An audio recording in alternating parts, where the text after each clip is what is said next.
Hello and welcome to Edukemy's YouTube channel. My name is Harsh Singh, and in this video we shall discuss the featured news for 1st September 2021, which is on fair and remunerative pricing. The central government has recently decided the amount of FRP for sugarcane for this particular year. Now, important to note is that this year the government has said that along with the increase, the rating for the pricing for sugarcane will be dependent on the recovery amount of sugar which has been extracted from sugarcane, right? So it will not be a flat pricing. It will be dependent on recovery. Now, the government has also said that the amount will be delivered to the people, to the farmers in 3 installments by the farm mills. Now, this is the crux of the news. However, the whole article will talk about the whole supply chain management of sugarcane. So, whole supply chain management right from its production to its sale. Who are the stakeholders involved and what is their stake? What about the profits? So we'll discuss the stakes of each of the stakeholders. We will also understand the increased role of ethanol blending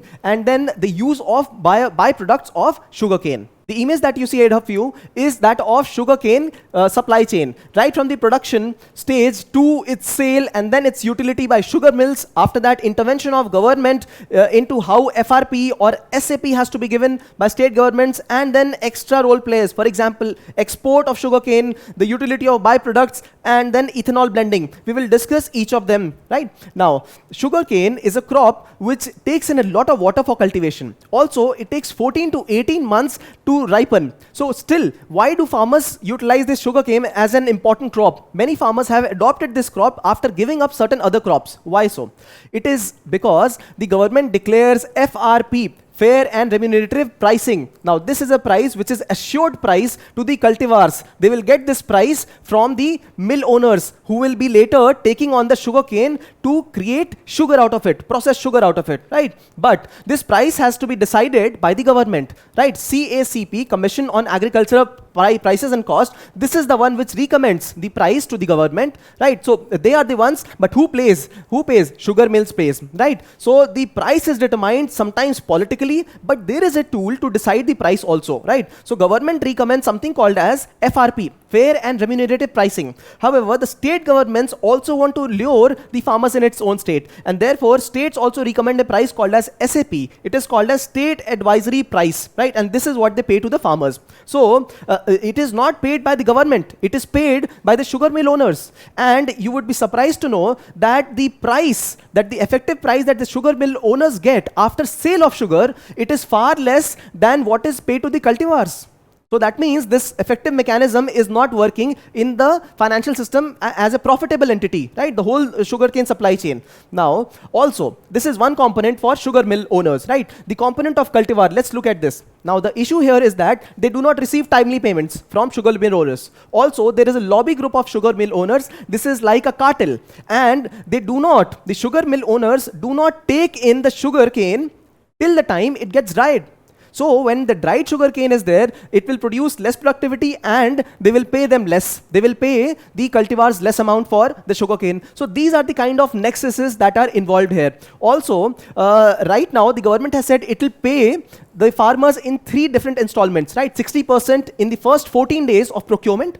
After that, next 20% in next 14 days, and in the next 1 month, that means in the matter of 2 months, they will receive the complete payment. So this is what government has said. The farmers are opposing this move. They are saying that we want the whole payment at once. Why? Because when we go to the market, we do not pay for the fertilizers, we do not pay for the seeds, we do not pay for other needs, inputs in installments. So we need the whole amount together. This is their another contention. Now, what is the issue of government? Government is into dual pricing. The central government recommends one price and the state government over that recommends another price. Also, this burden is on sugar mill owners, right? So there is complete chaos in the system, right? Sugar cane and sugar mills is a complete chaotic system which is unprofitable for the economy, right? Also, there are additional issues. For example, government controls exports, right? It also controls export of sugarcane. Now, the byproducts, there are various byproducts. For example, we have bagasse, molasses. Now, these are byproducts of sugar.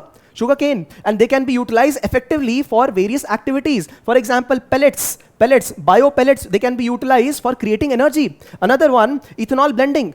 Now this is what the government is trying to do. Government is trying to integrate all these structures so that the whole process, so that the whole supply chain becomes more efficient. It becomes productive not only for the farmer, it becomes productive for the mill owner as well, right? And it can also spur exports. It can spur the mill owners trying to conserve for the reserve times as well, because there are times when sugar production is extra, and that is why the price drops. So if there is provision for them to store extra sugar, they will be able to sell it during distress times in profit, right? So these are the main issues around sugarcane.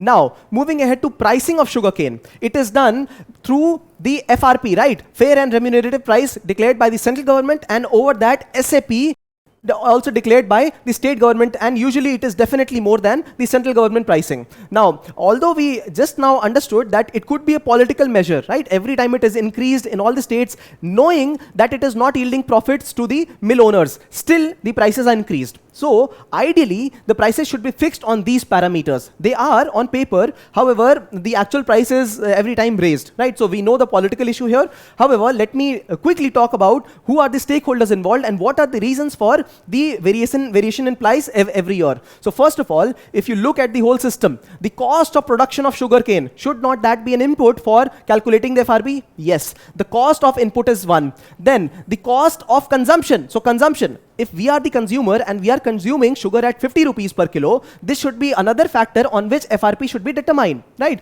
Then what about the cost that the mill owner are incurring? Because they also have to have some profits, right? So cost of the mill owner is important. Then the cost of the farmer. So farmer cost is also an important entity, right? So these are the various stakeholders, and this is how the price should ideally be determined.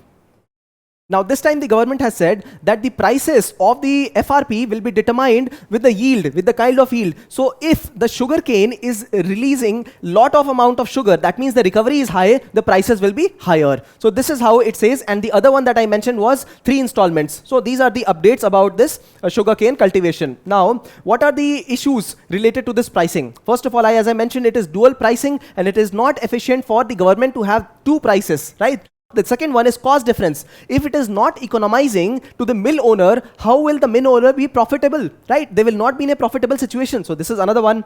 Third, working in silos. We have just seen how the mill owners are working in isolation. We've also seen how the farmer lobby group is demanding in isolation. What about the byproducts? The byproducts like bagasse, molasses, they are not being sold efficiently. Also, ethanol blending. So these are important things. These are the things, inputs, which can give more revenue to the mill owners. So if the mill owner gets effective revenue, if the whole system gets integrated, accordingly, they will be paying money to the farmers also on time, right? So these are, this is the third important issue, working in silos. Government is already working on this. Also, we discussed ethanol blending in detail in one of the featured news, right? So it was the biofuel policy of the government, right? Now, so this is how, if you keep watching the videos, if you keep watching the featured news and the Gazette discussion, you will be able to link all the articles with each other, right? Now, the way forward, what is the issue? We just understood. But how should we move ahead? Now, first of all, government should be sharing the revenue. Government should not be talking about how much amount the mill owners should be giving. So this is where the mill owners have said they will be able to pay 75% of the amount, 25% depending on how much government wants to subsidize or pay extra to farmers,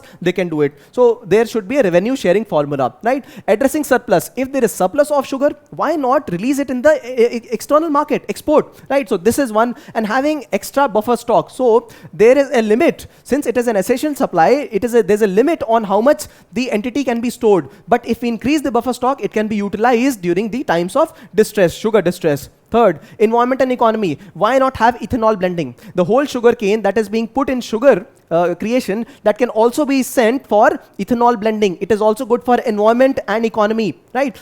Now, this is the realistic approach in which the government should balance the stakes of the farmers, the stakes of mill owners, its own interest, economy and environment, right? The conclusion says that this sector, sugarcane sector, is a very important sector, and it also links the forward and backward links to the sugarcane industry. Also, it provides a lot of employment, and therefore, there must be liberalization in the policy and some rationalization in pricing of sugarcane, right? FRP pricing. Now, I would like you to take 30 seconds off, think about what we discussed, the various stakeholders involved, and the complicated mechanism. After that, you can attempt this question. The question says, explain the mechanism of FRP and its benefits. What are the issues related to this mechanism?